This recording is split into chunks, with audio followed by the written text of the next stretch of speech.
आधी रात शमशान के पास खड़ा वो पीपल का पेड़ अपनी डरावनी सरसराहट से रात के सन्नाटे को और भी गहरा कर रहा था। पेड़ के ठीक नीचे लालटेन की रोशनी में एक औरत का साया हिल रहा था। अंजलि चौधरी, जो इस शहर के एक प्रतिष्ठित परिवार की बड़ी बहू थी। उसके एक हाथ में किसी बाबा की दी हुई राख की पुड़िया थी और दूसरे हाथ में नींबू, लोहे की कीलें, सिंदूर और न जाने क्या क्या। उसकी आंखों में एक अजीब सा डर था। माथा पसीने से तरबतर था, सूखे होंठ और आंखों में एक अजीब सी बेचैनी। अचानक उसे झाड़ियों के हिलने की आवाज आई और एक कर्कश, तेज आवाज रात के सन्नाटे को चीरती हुई गूंजी। रुक जाओ! अंजलि डर के मारे इतनी जोर से उछली कि उसके हाथ से सारा सामान छूटकर गिर गया। उसकी सांस फूलने लगी और जोर जोर से हिचकियां लेकर रोने लगी। उसकी आंखों में इतना डर था जैसे कोई भूत प्रेत दिख गया हो। धीरे धीरे अंधेरे से निकलकर एक साया उसकी तरफ बढ़ा, जिसे देखते ही अंजलि का चेहरा बिल्कुल सफेद पड़ गया। आखिर कौन थी यह अंजलि, जो पढ़ी लिखी होने के बावजूद आधी रात को शमशान में बैठकर यह सब कर रही थी? किस मजबूरी ने उसे यहां तक पहुंचाया था? असल में यह सारी कहानी 4 साल पहले शुरू हुई थी, जब चौधरी परिवार की बड़ी बहू अंजलि ने जब दुल्हन के जोड़े में घर की दहलीज पर कदम रखा तो मानो पूरे आंगन में बहार सी उतर आई। उसके स्वभाव की शालीनता ने पहली ही नजर में सबको बांध लिया। सावित्री देवी चौधरी परिवार की मुखिया और रवि सुमित की मां तो बहू को देखते ही फूली नहीं समा रही थीं। मोहल्ले की औरतें कहती, सावित्री की बहू किसी फिल्म की हीरोइन से कम नहीं दिखती। तो सावित्री जी गर्व से बोलती, अरे फिल्म की हीरोइनें मेरी बहू का क्या मुकाबला करेंगी? रवि भी अपनी किस्मत पर हैरान था। ऑफिस से लौटकर जब वो घर आता तो अंजलि का मुस्कुराता हुआ चेहरा देखकर दिन भर की सारी थकान उतर जाती। अंजू, पता है ऑफिस में सब मुझसे जलते हैं, कहते हैं कि चौधरी को परी मिली है। अंजलि शर्माकर हंस देती। उसका देवर सुमित अभी कॉलेज में पढ़ता था। अंजलि ने अपने मधुर स्वभाव से उसे भी अपना बना लिया था। सुमित कॉलेज से लौटकर दिन भर क्या क्या हुआ उसे सब कुछ बताता था। अंजलि भी उसे मां की तरह लाड़ दुलार करती थी, खास उसकी पसंद के पकवान बनाती थी। देवर तो उसके बनाए खाने की तारीफ करते नहीं थकता था। लेकिन जिंदगी में खुशियों के साथ साथ परीक्षाएं भी आती रहती हैं और चौधरी परिवार को भी पता नहीं था कि समय उनके सब्र की सबसे बड़ी परीक्षा लेने वाला था। शादी का पहला साल पंख लगाकर उड़ गया। घर में अंजलि के होने से हर दिन एक त्योहार जैसा लगता था। दूसरा साल भी उम्मीदों और सपनों के साथ बीता। हर कोई आस लगाए बैठा था कि अब घर में बच्चे की किलकारी गूंजेगी। लेकिन जब तीसरा साल भी खाली हाथों से गुजर गया तो घर की दीवारों पर टंगी खुशियों की तस्वीरों पर एक अनकही उदासी की धूल जमने लगी। जो सावित्री देवी अंजलि को बेटी और घर की लक्ष्मी कहते नहीं थकती थी, अब उनकी जुबान पर ताले लग गए थे। उनकी आंखों की वो गर्मजोशी अब एक ठंडी, जांचती हुई नजर में बदल गई थी। पहले जहां अंजलि की हर बात पर तारीफ होती थी, अब उसकी हर छोटी बड़ी हरकत में कमियां निकाली जाने लगीं। यह बदलाव अचानक नहीं आया था। यह धीरे धीरे रिश्ते हुए जहर की तरह था जो घर के माहौल में घुल रहा था। पहले पहल यह पड़ोसियों और रिश्तेदारों के सवालों से शुरू हुआ। कोई पूजा पाठ में मिलता तो पूछ लेता, सावित्री बहन कोई खुशखबरी कब सुना रही हो? सावित्री देवी एक सूखी मुस्कान के साथ जवाब देती, सब भगवान की मर्जी है। लेकिन उनके चेहरे का तनाव अंजलि के दिल में सुई की तरह चुभ जाता। धीरे धीरे यह ताने घर के अंदर भी आने लगे। एक दिन अंजलि ने अपनी पसंद की नई साड़ी पहनी तो सावित्री देवी ने बिना देखे ही कह दिया, तन को सजाने से क्या होगा, कोख तो हरी करो, वंश भी तो आगे बढ़ना चाहिए। यह सुनकर अंजलि का दिल कटकर रह गया। आंखों में आया सैलाब वो पी गई और मुस्कुराने की नाकाम कोशिश करती हुई वो कमरे में चली गई। वो खूबसूरत साड़ी उसने उसी समय उतार फेंकी। उस दिन वो घंटों तक बेसिन के नल के नीचे अपना मुंह धोती रही ताकि उसके आंसू पानी में घुलकर बह जाएं और किसी को पता न चले। रवि सब समझता था। वो अपनी मां के बदलते व्यवहार को देख रहा था, अपनी पत्नी की नम आंखों को पढ़ रहा था। वो हमेशा कहता, अंजू हिम्मत मत हारो, मैं हूं ना तुम्हारे साथ, हम अच्छे से अच्छे डॉक्टर को दिखाएंगे, सब ठीक हो जाएगा। चौथा साल आते आते घर का माहौल पूरी तरह बदल चुका था। वो घर जो कभी अंजलि के लिए स्वर्ग था, अब उसे एक पिंजरे जैसा लगने लगा था, जहां की हवा में सिर्फ उम्मीदें और निराशा घुली हुई थी। उसका मुस्कुराता हुआ चेहरा एक ऐसे मुखौटे में बदल गया था जिसके पीछे वो अपना सारा दर्द छिपाए रखती थी। समय अपनी गति से चलता रहा, घाव दे भी रहा था और उन्हें सहने की आदत भी डाल रहा था। इसी बीच घर में एक नए अध्याय की शुरुआत हुई। छोटा बेटा सुमित, जो अब अपनी पढ़ाई पूरी करके एक अच्छी नौकरी पर लग गया था, उसके लिए रिश्ते की बात चलने लगी। सावित्री देवी इस बार कुछ ज्यादा ही उत्साहित थीं। शायद उन्हें लगता था कि घर में एक और बहू के आने से माहौल बदलेगा, या शायद छोटी बहू की गोद ही घर के सूनेपन को भर देगी। सुमित की पसंद थी प्रिया। प्रिया शहर के एक नामी कॉलेज में लेक्चरर थी। वह आज के जमाने की पढ़ी लिखी, आत्मविश्वास से भरी और खुले विचारों वाली लड़की थी, जिसे सही को सही और गलत को गलत कहने की हिम्मत उसके माता पिता ने बचपन से दी थी। जब प्रिया बहू बनकर चौधरी परिवार में आई तो घर एक बार फिर शहनाइयों और खुशियों से गूंज उठा। प्रिया की मौजूदगी एक ताजी हवा के झोंके की तरह थी। वह हंसमुख थी, बातूनी थी और उसकी आंखों में एक अलग ही चमक थी। सावित्री देवी अपनी नई बहू की काबिलियत और उसके रख रखाव से बहुत प्रभावित हुईं। वह अपनी सहेलियों से कहती, मेरी छोटी बहू तो हीरे की कनी है, पढ़ी लिखी, समझदार। लेकिन प्रिया की आंखें सिर्फ किताबी ज्ञान तक ही सीमित नहीं थीं। वह इंसानों और उनके अनकहे जज्बातों को पढ़ना भी जानती थी। आते ही पहले दिन से उसे घर के इस खुशनुमा माहौल के पीछे छिपी एक अजीब सी खामोशी और एक अनकहा बोझ महसूस होने लगा था। अब उसने घर के माहौल को समझना शुरू कर दिया था। उसने देखा कि उसकी जेठानी अंजलि भाभी सुबह सूरज उगने से पहले उठ जाती हैं और रात को सबके सोने के बाद सोती हैं। घर का हर कोना उनकी मेहनत से चमकता था, हर सदस्य की छोटी बड़ी जरूरत का उन्हें ख्याल रहता था, लेकिन उनके अपने चेहरे पर एक स्थायी उदासी थी। उसने यह भी महसूस किया कि सावित्री देवी अंजलि से बात करते समय एक अलग सा रूखापन अपनाती थीं। खाने की मेज पर अंजलि से छोटी छोटी बातों पर नाराजगी जताई जाती और अंजलि हर वक्त एक चौकस बच्चे की तरह रहती कि कहीं कोई गलती न हो जाए। प्रिया सुबह कॉलेज जाने को तैयार होती, उससे पहले ही अंजलि उसका टिफिन तैयार कर देती। पहले ही दिन से अंजलि में उसे अपनी बड़ी बहन नजर आने लगी थी। एक दिन रसोई में अंजलि और प्रिया साथ में खाना बना रहे थे। प्रिया ने देखा कि अंजलि के हाथ कांप रहे हैं और उसकी आंखें लाल हैं। भाभी, आप रो रही थीं? प्रिया ने धीरे से पूछा। अंजलि ने तुरंत अपनी आंखें पोंछीं और कहा, नहीं तो प्याज काट रही थी ना? लेकिन आसपास कोई प्याज नहीं था। प्रिया ने अंजलि का हाथ पकड़ा और कहा, भाभी, मैं समझ रही हूं, आप मुझसे छुपाने की कोशिश मत करिए। आप परेशान हैं और मैं जानना चाहती हूं कि क्यों। अंजलि की आंखों से आंसू छलक पड़े। 4 साल बाद पहली बार किसी ने उससे उसका दर्द पूछा था। वो प्रिया के गले लग गई और फूट फूट कर रोने लगी। प्रिया, मैं बहुत परेशान हूं। मैं इस घर को वारिस नहीं दे पा रही। मेरी वजह से घर वाले दुखी हैं। मैं प्रिया ने उसका हाथ थाम लिया और दृढ़ता से कहा, भाभी, आपकी वजह से कोई दुखी नहीं है। दुखी हैं लोग अपनी छोटी सोच की वजह से। एक औरत की पहचान सिर्फ मां बनने से नहीं होती। आप एक अच्छी बेटी हैं, एक अच्छी पत्नी हैं, एक बेहतरीन इंसान हैं, और मेरे लिए तो आप मेरी मां जैसी हो। क्या यह काफी नहीं है? यह शब्द सुनते ही अंजलि की आंखों से आंसुओं की धारा बह निकली। 4 सालों में पहली बार किसी ने उसे यह एहसास दिलाया था कि उसका वजूद सिर्फ एक बच्चे को जन्म देने तक सीमित नहीं है। उसने प्रिया को कसकर गले लगा लिया। आज उसे लग रहा था जैसे सालों से उसके दिल पर रखा कोई भारी पत्थर हट गया हो। उस दिन के बाद दोनों बहुओं के बीच एक अनकहा रिश्ता बन गया।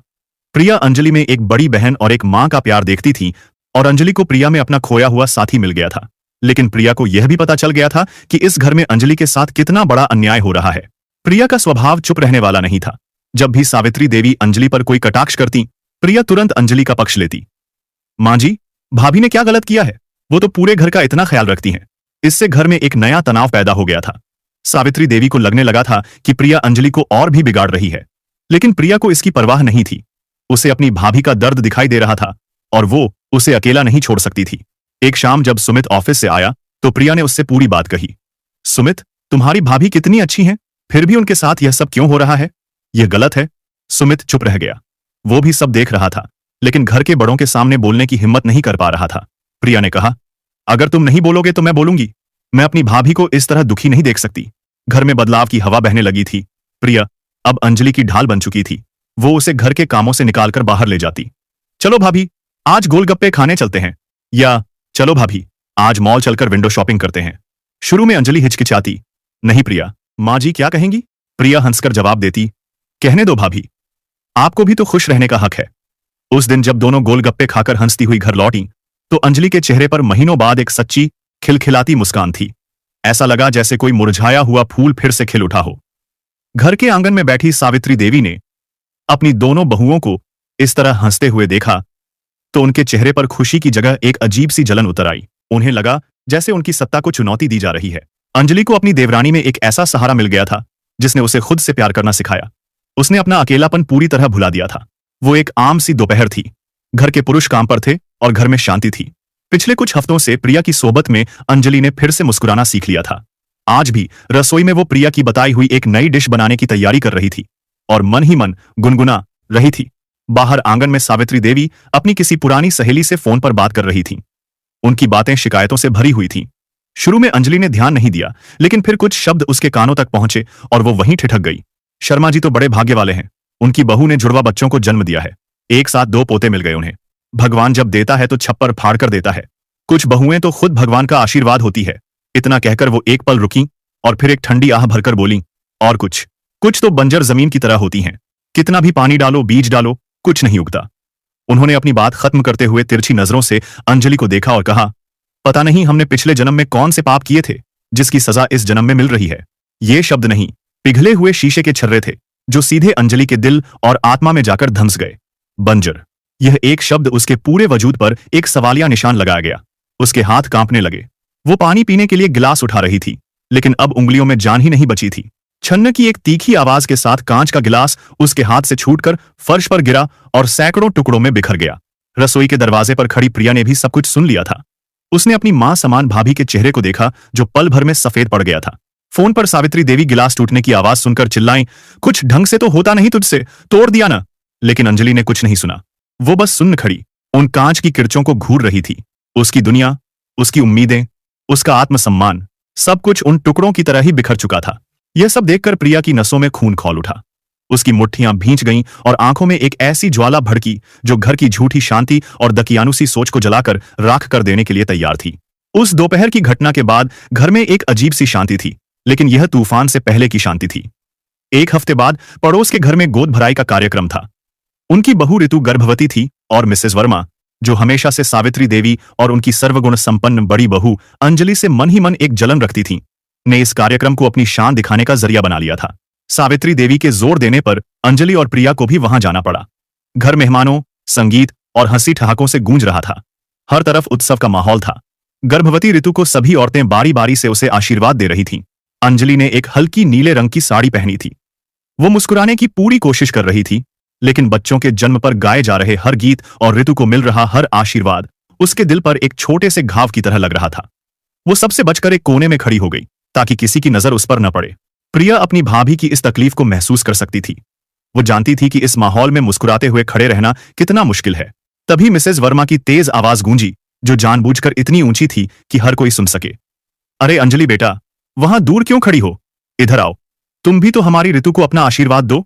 एक पल को सब शांत हो गए। सबकी निगाहें अंजलि पर टिक गईं। झिझकते हुए, कांपते कदमों से अंजलि आगे बढ़ी। मिसेस वर्मा ने एक कुटिल मुस्कान के साथ उसे रोक लिया। उनका चेहरा तो मीठा था, पर उनकी आवाज में जहर घुला हुआ था। वैसे तुम रहने ही दो, जिसकी अपनी गोद आज तक नहीं भरी, वो किसी और को क्या आशीर्वाद देगी? यह शब्द नहीं, एक तमाचा था जो पूरे समाज के सामने अंजलि के मुंह पर मारा गया था। सब औरतें एक दूसरे को असहज नजरों से देखने लगीं। अंजलि वहीं जम गई। उसका चेहरा सफेद पड़ चुका था और आंखों में आंसुओं का सैलाब उमड़ आया था जो बस बहने को तैयार था। उसे लगा जैसे किसी ने भरी महफिल में उसे निर्वस्त्र कर दिया हो। लेकिन इससे पहले कि अंजलि टूटकर बिखर जाती, एक शेरनी की तरह प्रिया आगे बढ़ी। वो सीधे मिसेस वर्मा के सामने जाकर खड़ी हो गई। उसकी आंखों में एक ऐसी आग थी जिसने महफिल की सारी चकाचौंध को फीका कर दिया। प्रिया की आवाज शांत लेकिन इतनी तीखी थी कि वो सन्नाटे को चीर गई। वर्मा आंटी, गोद तो भगवान की कृपा से भर भी जाएगी, लेकिन आपके जिस और दिमाग में जितना जहर और कड़वाहट भरी है, उसका इलाज दुनिया का कोई डॉक्टर नहीं कर सकता। इतना कहकर वो महफिल में मौजूद बाकी औरतों की तरफ मुड़ी और बोली, मेरी भाभी का दिल इतना पवित्र और ममता से भरा है कि उनका आशीर्वाद यहां मौजूद किसी भी आशीर्वाद से ज्यादा कीमती है। आशीर्वाद कोख से नहीं, रूह से निकलता है। मिसेस शर्मा का चेहरा गुस्से और अपमान से तमतमा गया। वो कुछ बोल ही नहीं पाई। प्रिया ने अपनी स्तब्ध खड़ी भाभी का हाथ पकड़ा, मिसेस शर्मा को एक आखिरी तिरस्कार भरी नजर से देखा और कहा, चलिए भाभी, यह जगह आपके लायक नहीं है। और वो गर्व से अंजलि को लेकर उस महफिल से बाहर निकल गई। पीछे छोड़ गई अपनी सास सावित्री देवी को, जो शर्मिंदगी और कानाफूसी के बीच अकेली खड़ी थीं। पड़ोस के घर से निकलकर अपने घर तक का रास्ता मुश्किल से 100 कदम का था, लेकिन प्रिया और अंजलि के लिए यह एक युग बदलने जैसा था। अंजलि के आंसू अब भी बह रहे थे। घर के अंदर आते ही अंजलि ने प्रिया को कसकर गले लगा लिया और उसकी सिसकियां बंध गईं। तुमने आज मेरे लिए जो किया है। प्रिया ने उसकी पीठ सहलाते हुए कहा, भाभी, मैंने कुछ नहीं किया, बस सच के लिए खड़ी हुई। आप चुपचाप अंदर चलिए, पानी पीजिए। दोनों को पता था कि तूफान अभी थमा नहीं है, बल्कि उसने सिर्फ दिशा बदली है। असली सैलाब तो अब घर के अंदर आने वाला था। कुछ ही मिनटों बाद घर का मुख्य दरवाजा किसी धमाके के साथ खुला और सावित्री देवी ने अंदर कदम रखा। उनका चेहरा गुस्से से तमतमाया हुआ था और आंखें अंगारे उगल रही थीं। उन्होंने चप्पलें पटकीं और सीधे प्रिया के सामने आकर खड़ी हो गईं। बड़ी जबान चलने लगी है तेरी, वो दहाड़ी। 4 दिन नहीं हुए तुझे इस घर में आए और सरेआम इतनी बातें सुना दी तूने उन लोगों को। बांझ को बांझ ही कहेंगे ना लोग, लेकिन तूने तो समाज में हमारी नाक ही कटवा दी, बेशर्म कहीं की। प्रिया ने शांति से पर बिना डरे जवाब दिया, मां जी, नाक तब कटती है जब घर की बड़ी बहू का भरी महफिल में तमाशा बनाया जाता है और घर वाले चुप रहते हैं। भाभी की आंखों में आंसू क्या आपकी इज्जत बढ़ा रहे थे? हैरानी की बात तो यह है कि एक औरत ही दूसरी औरत की दुश्मन है। जब आप खुद अपनी बहू को बांझ कह रही हैं तो दूसरे लोग क्या खाक इज्जत करेंगे उनकी? सावित्री देवी इस सीधे जवाब से तिलमिला गईं। तू मुझे सिखाएगी इज्जत क्या होती है? मुझसे जबान लड़ाती है? यह सब इसी की शह पर हो रहा है। उन्होंने कांपती उंगली से अंजलि की तरफ इशारा किया। जब से प्रिया आई है अंजलि के पर निकल आए हैं। अंजलि डर से कांप गई। उसे लगा कि अब सारा गुस्सा उस पर उतरेगा। वो हमेशा की तरह सिर झुकाकर खड़ी हो जाना चाहती थी, लेकिन तभी उसने प्रिया का चेहरा देखा जो अकेले उसके लिए लड़ रही थी। एक अनजानी हिम्मत ने उसके अंदर जोर मारा। इससे पहले कि प्रिया कुछ और कहती, अंजलि ने धीमी पर दृढ़ आवाज में कहा, मां जी, प्रिया की कोई गलती नहीं है। गलती उनकी थी जिन्होंने भरी महफिल में मेरा अपमान किया। ये अंजलि के मुंह से निकले पहले विद्रोही शब्द थे। सावित्री देवी अपनी बहू के इस बदले हुए रूप को देखकर सन्न रह गईं। उन्हें अपनी आंखों और कानों पर विश्वास नहीं हुआ। जिस बहू ने 4 साल तक एक शब्द नहीं कहा था, आज वो उनके सामने खड़ी उन्हें गलत कह रही थी। उस एक पल के लिए घर में पिन ड्रॉप साइलेंस छा गया। सावित्री देवी के पास कहने के लिए कोई शब्द नहीं बचा था। 2 बहुओं की इस अप्रत्याशित एकता ने उनके सारे हथियार छीन लिए थे। वो अपमान और क्रोध से भरी हुई पैर पटकती हुई अपने कमरे में चली गईं। उस घटना के बाद घर 2 हिस्सों में बंट गया था। एक तरफ सावित्री देवी थीं, जिनका मानना था कि उनकी सत्ता को चुनौती दी गई है। दूसरी तरफ प्रिया थी, जो अन्याय के खिलाफ खड़ी थी। रवि और सुमित अपनी अपनी पत्नियों के साथ तो थे, लेकिन मां के सामने उनकी आवाजें मौन हो जाती थीं। घर में अब बातें नहीं होती थीं, बस जरूरतें पूरी की जाती थीं। सावित्री देवी का अंजलि के प्रति व्यवहार और भी कठोर हो गया था। फिर किसी दूर की रिश्तेदार ने उन्हें एक सिद्ध बाबा के बारे में बताया जो सूनी गोद भर देने का दावा करता था। सावित्री देवी के मन में एक नई उम्मीद या कहें कि एक नया षड्यंत्र जागा। अगली सुबह वो अंजलि के पास गईं और सालों बाद उनके लहजे में शहद जैसी मिठास थी। बेटी, मैं जानती हूं मैंने तेरा बहुत दिल दुखाया है, पर मां हूं, अपने वंश की चिंता में अंधी हो गई थी, मुझे माफ कर दे। अंजलि अपनी सास के इस बदले हुए रूप को देखकर हैरान रह गई। सावित्री देवी ने उसके सिर पर हाथ फेरते हुए कहा, एक बहुत पहुंचे हुए बाबा जी के बारे में पता चला है।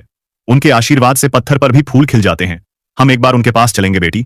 क्या पता भगवान हमारी सुन ले, लेकिन किसी को बताना मत। अंजलि अपनी सास के झांसे में आ गई और मन मारकर उस पाखंडी के पास जाने को तैयार हो गई। वो बाबा एक अंधेरी सीलन भरी कोठरी में बैठा था। उसने अंजलि को ऊपर से नीचे तक घूरा और फिर कुछ देर आंखें बंद करके ढोंग किया। फिर बोला, इस पर किसी डायन का साया है, बड़ी कठिन पूजा करनी पड़ेगी।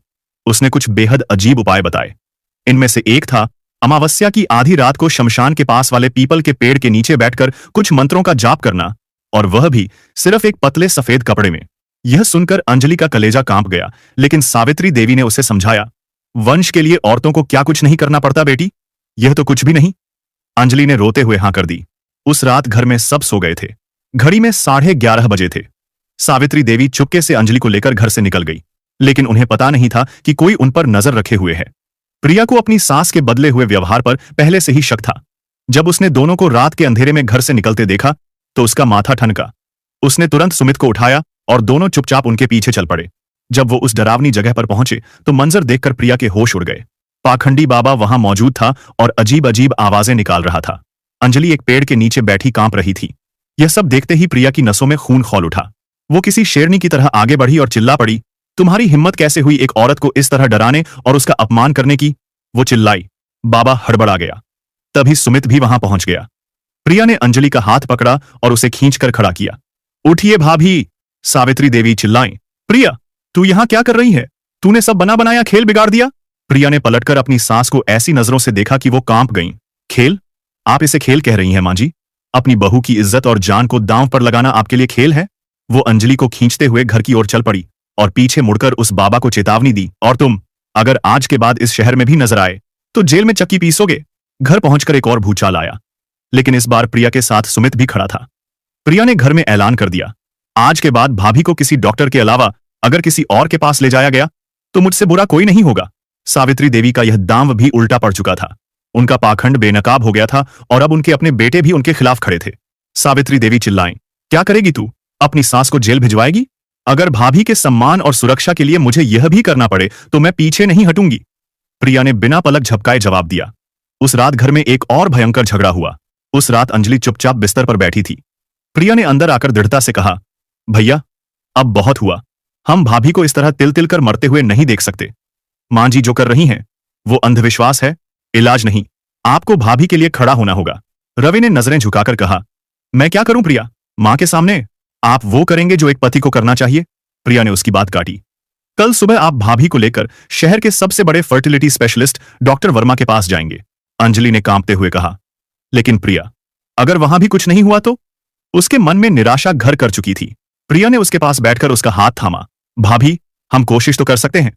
अगर कोई उम्मीद होगी तो डॉक्टर बताएंगे, नहीं होगी तो भी हमें सच पता चलेगा, पर हम इस तरह अंधेरे में नहीं जिएंगे। लेकिन जब वे दोनों डॉक्टर के पास गए और डॉक्टर ने पूरा चेकअप किया, तो जो निकल कर आया उसकी तो किसी ने कल्पना भी नहीं की थी। समस्या सिर्फ अंजलि में नहीं थी, यह उन दोनों की एक साझा चुनौती थी। उस शाम जब रवि और अंजलि घर लौटे तो रवि ने अपनी मां को डॉक्टर की सारी बातें बताईं। उसने बताया कि थोड़े इलाज के बाद अंजलि मां बन सकती है, लेकिन उसकी खुद की रिपोर्ट्स में भी थोड़ी कमी है, पर इलाज से कुछ भी असंभव नहीं है। यह सुनते ही सावित्री देवी भड़क उठी। चुप कर, बेशरम, अपनी मां के सामने यह सब कहते हुए तुझे शर्म नहीं आती? वो दहाड़ी। मेरे बेटे में कोई कमी नहीं हो सकती। चौधरी खानदान के खून में कभी कोई खोट नहीं रहा। यह सब इन डॉक्टरों की चाल है पैसा ऐंठने की। 4 किताबें पढ़कर भगवान बन जाते हैं ये लोग। रवि ने समझाने की कोशिश की। मां, रिपोर्ट्स हैं हमारे पास, रख अपनी रिपोर्ट्स अपने पास। सावित्री देवी ने गुस्से में मेज पर हाथ पटका। यह सब इस मनहूस की चाल है। इसने डॉक्टरों को पैसा खिलाकर तुझे भी झूठा दोषी बनवा दिया ताकि इसका अपना पाप छिप जाए। मैंने तो पहले ही कहा था, कमी बहू में ही है और हमेशा इसी में रहेगी। अंजलि के पैरों तले जमीन खिसक गई। सावित्री देवी का अंधविश्वास सब पर भारी पड़ रहा था। उन्होंने साफ ऐलान कर दिया कि वो इस डॉक्टरी इलाज को नहीं मानती और इस घर का पैसा ऐसे ढकोसलों पर बर्बाद नहीं होगा।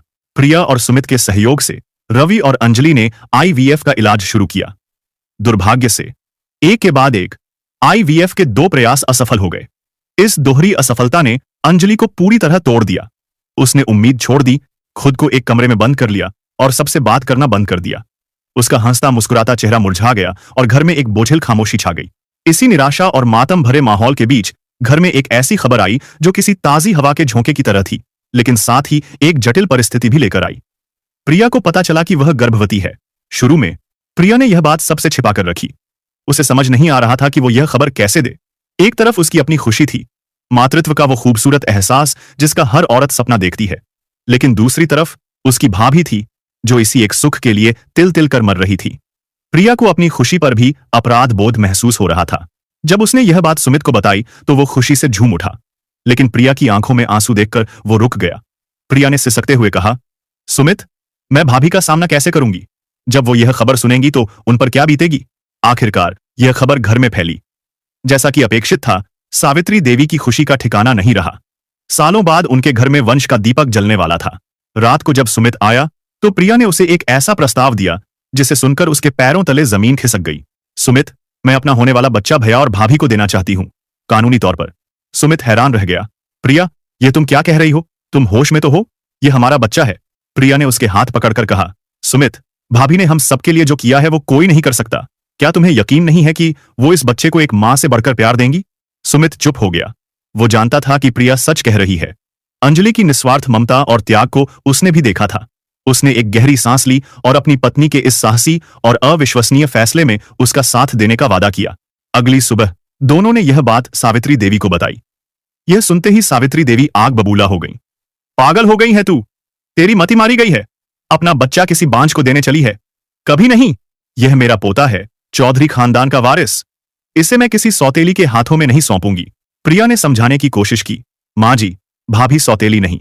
चुप कर, सावित्री देवी दहाड़ी। एक मां का प्यार सिर्फ एक मां ही दे सकती है, कोई और नहीं। वो कभी इसे अपना नहीं पाएगी। यह मेरे बेटे का खून है, तेरा खून है। वो इसे कभी वो प्यार नहीं दे सकती जो तू देगी।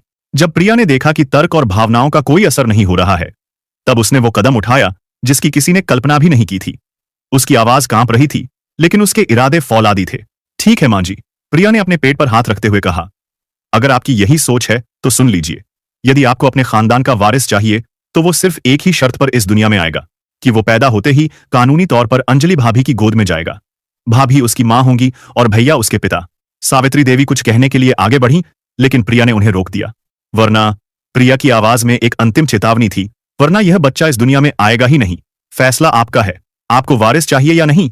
यह एक ऐसा ब्रह्मास्त्र था जिसका सावित्री देवी के पास कोई तोड़ नहीं था। पूरे कमरे में सन्नाटा छा गया। एक तरफ उनके वंश का चिराग था और दूसरी तरफ उनकी नफरत और जिद। उन्हें अपनी आंखों के सामने अपना सपना टूटता हुआ दिखाई दिया। सालों की तपस्या के बाद मिली खुशी एक पल में छिन जाने का डर उन पर हावी हो गया। हारकर क्रोध और आंसुओं के घूंट पीकर उन्होंने कहा, ठीक है, जैसी तेरी मर्जी। यह सावित्री देवी की सबसे बड़ी हार थी। प्रिया ने दृढ़ता से अपनी सांस को घुटने टेकने पर मजबूर कर दिया था। जंग अभी खत्म नहीं हुई थी, लेकिन सबसे बड़ी लड़ाई जीती जा चुकी थी। प्रिया अपना बच्चा अंजलि को देने वाली है, इस बारे में केवल सावित्री देवी को ही पता था, अंजलि को नहीं। महीनों बाद आज प्रिया की गोद भराई का दिन था। घर में रौनक थी, मेहमान आए हुए थे, लेकिन प्रिया आज कुछ ऐसा करने जा रही थी जिसकी कल्पना किसी ने नहीं की होगी। अंजलि एक कोने में खड़ी सबको देख रही थी। जब सब औरतें प्रिया के चारों ओर बैठकर गीत गा रही थीं और उसकी गोद में तोहफे रख रही थीं, तभी प्रिया धीरे से खड़ी हुई। उसने हाथ का इशारा करके सबका ध्यान अपनी ओर खींचा। सुनिए, सुनिए सब लोग, उसकी आवाज में खुशी थी। आज मैं आप सबके सामने एक बात कहना चाहती हूं। सब लोग धीरे धीरे शांत हो गए। अंजलि भी सबके साथ उसकी तरफ देख रही थी। प्रिया की नजरें अंजलि को ढूंढती हुई उस पर जाकर रुक गईं। उसने इशारा किया, भाभी आप यहां आइए। अंजलि हैरानी से आगे आई। उसे कुछ समझ नहीं आ रहा था। प्रिया ने अंजलि का हाथ पकड़ा और अपनी आवाज में सारा प्यार भरकर कहा, जब मैं इस घर में आई थी तो मुझे नहीं पता था कि मुझे सिर्फ एक पति नहीं, बल्कि एक बड़ी बहन, या यूं कहिए एक मां भी मिलेगी। उसकी आंखों में आंसू चमकने लगे। भाभी, आपने मुझे वो सब कुछ दिया है जो एक मां अपने बच्चे को देती है। मेरा और सुमित का ख्याल रखना, हमारी हर छोटी से छोटी जरूरत का ख्याल रखना, यह सब एक मां ही करती है। अंजलि की सांसें तेज होने लगीं। आखिर प्रिया कहना क्या चाहती थी? प्रिया ने अंजलि का हाथ अपने पेट पर रखा और कहा, यह बच्चा मेरा नहीं, यह आपका बच्चा है, क्योंकि आपके पास वो चीज है जिसकी इस बच्चे को जरूरत है, एक मां का दिल। फिर उसने अपने पर्स से निकालकर कुछ कागज अंजलि के हाथ में रखे। ये अडॉप्शन के कागज हैं भाभी, आज से यह बच्चा आपका है। मैं बस इसे जन्म दे रही हूं। असली मां तो आप होंगी। पूरे घर में ऐसा सन्नाटा छा गया कि सुई गिरने की आवाज सुनाई दे जाती। अंजलि के हाथ से वो कागज गिरने ही वाले थे। उसकी आंखों से आंसुओं की धारा बहने लगी। प्रिया, तुम यह क्या कह रही हो? उसकी आवाज सिसकियों में दब गई। प्रिया ने उसे गले लगा लिया। दोनों रो रही थीं। भाभी, मैंने देखा है आपकी आंखों में एक बच्चे के लिए कितनी तड़प है। मैंने देखा है कि आपके पास ढेर सारी ममता है लुटाने के लिए। इसी चीज की तो जरूरत है इस बच्चे को। वहां बैठी सब औरतों की आंखें भर आईं। अंजलि ने कांपते हुए कहा, लेकिन प्रिया, यह तुम्हारा बच्चा है, तुम्हारा पहला बच्चा, और आपका भी पहला बच्चा होगा भाभी। प्रिया ने उसके आंसू पोंछते हुए कहा। लेकिन प्रिया, बस भाभी, अब कुछ मत बोलिए। प्रिया ने अपना हाथ अंजलि के मुंह पर रखा। आप ही इसकी मां कहलाएंगी और मैं एक चाची बनकर इसे प्यार दूंगी।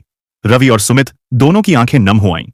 3 महीने बाद जब बच्चा पैदा हुआ, प्रिया ने मुस्कुराते हुए अपने जिगर के टुकड़े को उठाया और उसे अंजलि की गोद में रख दिया, जो बरसों से सूनी थी। उसकी आंखों से आंसुओं की जो धारा बही, वो किसी दुख या पीड़ा की नहीं थी, वो उस तृप्ति की थी जिसे पाने के लिए उसकी आत्मा बरसों से तड़प रही थी। उसने बच्चे को सीने से लगा लिया, उसकी महक को अपनी सांसों में भरा और रूंधे गले से कहा, मेरा बच्चा। उसकी आंखों से आंसुओं की धारा बह निकली। तुमने मुझे जिंदगी दे दी प्रिया, मैं हमेशा तुम्हारी कर्जदार। वो बस इतना ही बोली थी कि प्रिया ने उसे फिर से चुप करा दिया। आपके कपड़े गीले कर दिए हैं आपके बेटे ने, देखिए तो।